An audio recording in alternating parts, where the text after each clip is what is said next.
2022년 8월 13일 캄보디아 뉴스 시작합니다. 훈센 가짜 계정 경고.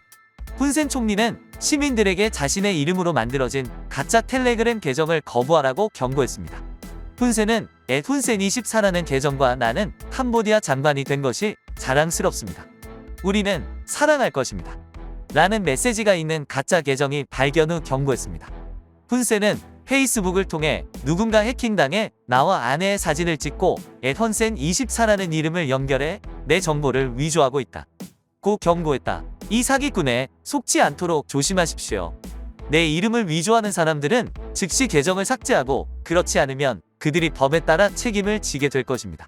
텔레그램의 위조 계정들은 훈센24이 SN 및 훈센을 포함된 많은 다른 가짜 계정을 발견했습니다. 훈센은 공식 및 유일한 텔레그램 채널은 @썸펀센이며 https://썸펀센에서 찾을 수 있습니다. 미국 상공회의소는 캄보디아와 더 많은 협력해야 한다고 말했습니다. 바이든 행정부는 전략적으로 건전한 동남아시아의 고위급 참여를 늘리는 정책을 추구해왔습니다. 지난 5월 워싱턴에서 성공적으로 개최된 US-아세안 특별정상회의에 이르기까지 국무장관, 국방장관, 상무장관, 미국 무역대표부 부통령 등이 여러 차례 이 지역을 방문한 것은 환영받고 필요한 미국의 실증입니다.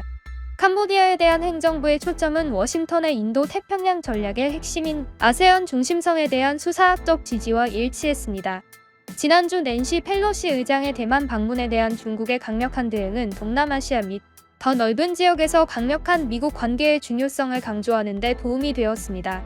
각각 캄보디아, 태국, 인도네시아에서 개최될 아세안 및 에이펙 정상회의와 G20 정상회의는 이러한 모멘텀을 지속 및 구축하고 이 지역에서 미국의 참여를 심화할 수 있는 추가 기회를 제공합니다. 이러한 배경에서 7월 19일 상원 외교위원회는 캄보디아 민주주의 및 인권법을 통과시켰다. 미 상원의원 마르코 루비오와 에드 마키가 발의한 이 법안은 캄보디아의 민주주의를 지지하고 인권을 보호하기 위한 것입니다. 이러한 목표를 달성하기 위해 인권 침해에 연루된 개인 및 단체에 대한 광범위한 경제 제재를 제공합니다. 시기에 따라 아세안은 매년 순환하는 의장을 통해 기능합니다. 캄보디아는 5월 워싱턴 특별정상회의 때와 마찬가지로 현재 의장국이 되었고 바이든 대통령이 참석하기를 희망하는 11월 프놈펜에서 열리는 정상회의에서도 여전히 의장을 맡게 됩니다. 아세안 기구의 이러한 특징은 행정부가 동남아시아에서 더 넓은 미국의 이익을 증진하기 위해 캄보디아와 협력해야 함을 의미합니다. 미국이 동시에 협력하려고 하는 국가를 제재하는 것은 기껏해야 전략적으로 불협화음처럼 보입니다. 그러나 아마도 시기보다 더 중요한 것은 효율성의 문제일 것입니다. 정치범, 야당 무력 꿇기, 언론 재갈 등 캄보디아의 인권 침해는 잘 기록되어 있지만 슬프게도 이 지역에서만 발생하는 것은 아닙니다. 이 법안은 캄보디아와 중국의 관계에 대한 우려를 올바르게 제기합니다.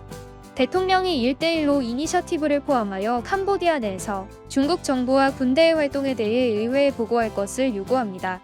이러한 모니터링은 매우 중요합니다.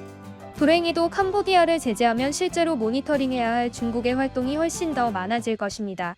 캄보디아는 중국과 인접해 있으며 이미 중국에 크게 의존하고 있습니다. 그러나 이웃 국가들과 마찬가지로 캄보디아도 중국 및 미국과의 관계에서 균형을 추구합니다. 캄보디아와 미국의 경제적 관계는 제한적이며 결과적으로 미국의 전반적인 영향력은 제한됩니다. 미국이 캄보디아에 투자할 의사가 적을수록 캄보디아는 그 공백을 채우기 위해 중국에 더 많이 의지할 것입니다. 그러나 미국은 잠재적으로 많은 것을 제공할 수 있으며 노동 조건, 아동 보호 및 인신매매, 코비드 예방 접종을 제공하고 전염병 대응 능력을 구축하기 위한 보다 최근의 작업에 이르기까지 다양한 문제를 해결하는 데 몇 년 동안 주목할 만한 성공을 거두었습니다. 이러한 긍정적이고 성공적인 참여는 제재에 의해 약화되어서는 안 되며 기반이 되어야 합니다. 전 중위 캄보디아 대사는 기사에서 캄보디아인들은 미국에 대해 긍정적인 시각을 갖고 있으며 우리 직원들은 새로운 기술을 습득하고 새로운 기술을 배우고 공정한 보상을 받기 위해 미국 기업으로 몰려들 것입니다. 참여는 미국 투자자, 미래 캄보디아 세대 및 지역 전체에 좋습니다. 캄보디아 샘베서도어 약탈된 작품은 문화의 영혼입니다. 뉴욕, 미국 주재 캄보디아 대사는 월요일 미국 법 집행 당국이 자국으로 보낸 30여 점의 유물을 우리 문화의 영혼으로 돌려보낸 것이라고 말했다. KEO 치의 대사는 10세기 조각품인 공작 위에 스칸다가 전시된 여러 예술 작품 중 하나인 행사에서 연설했으며 미국과 캄보디아 관리들은 30개의 고대 유물 반환이 동남아시아 국가에 미칠 영향을 설명했습니다. 우리 문화의 영혼을 우리 민족에게 돌려주는 것과 같습니다. 고대 유물의 반환을 가능하게 하는 미국과 캄보디아의 협력을 칭찬하면서도 계속되는 글로벌 문제와 싸우고 있다고 말했습니다. 그는 더 이상의 약탈을 방지하고 약탈자들이 사용하는 도구로 귀중한 예술작품을 약탈하는 것을 막기 위해 우리는 계속 싸워야 한다고 덧붙였다. 데미안 윌리엄스 미국 검사에 따르면 무게가 3톤이 넘는 힌두 코끼리 신가네샤를 묘사한 10세기 조각을 포함해 일부 조각품은 너무 무거워서 가져갈 수 없었다고 합니다. 조각품은 1970년대 잔인한 크메르 루즈 정권이 통치한 캄보디아에서 오랜 내전과 불안정한 기간 동안 약탈되었습니다. 윌리엄스는 크메르 루즈와 연계된 약탈자를 포함한 조직적인 약탈 네트워크가 동상을 유명한 볼통품 딜러인 더글러스 레치퍼드에게 보냈고 그 후 이를 서양 딜러, 수집가 및 기관에 판매했다고 말했습니다. 레치퍼드는 전신사기 음모 및 기타 범죄 혐의로 맨해튼 연방법원에서 미국으로 송환되기 전에 사망했다고 검사가 지적했습니다. 결국 그의 죽음으로 기소는 기각됐다. 윌리엄스는 사암과 첨동 조각품 및 유물 중 일부가 미국 당국이 도난당했다고 말했을 때 소유자가 포기했다고 말했습니다. 다른 사람들은 법원 조치를 통해 청구되었습니다. 청동기 시대부터 12세기까지 다양합니다. 캄보디아 국기 비키니 논란.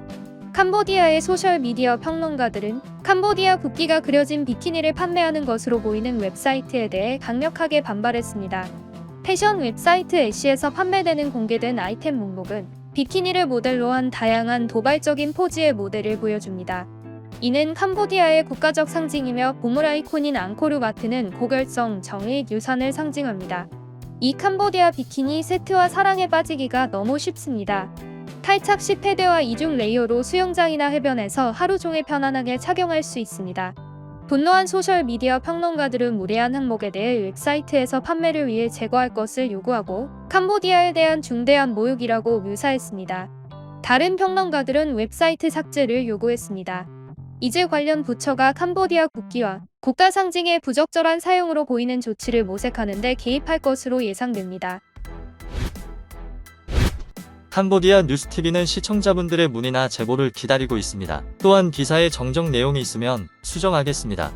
구독과 알람 설정 부탁드리며 항상 시청해주셔서 감사합니다.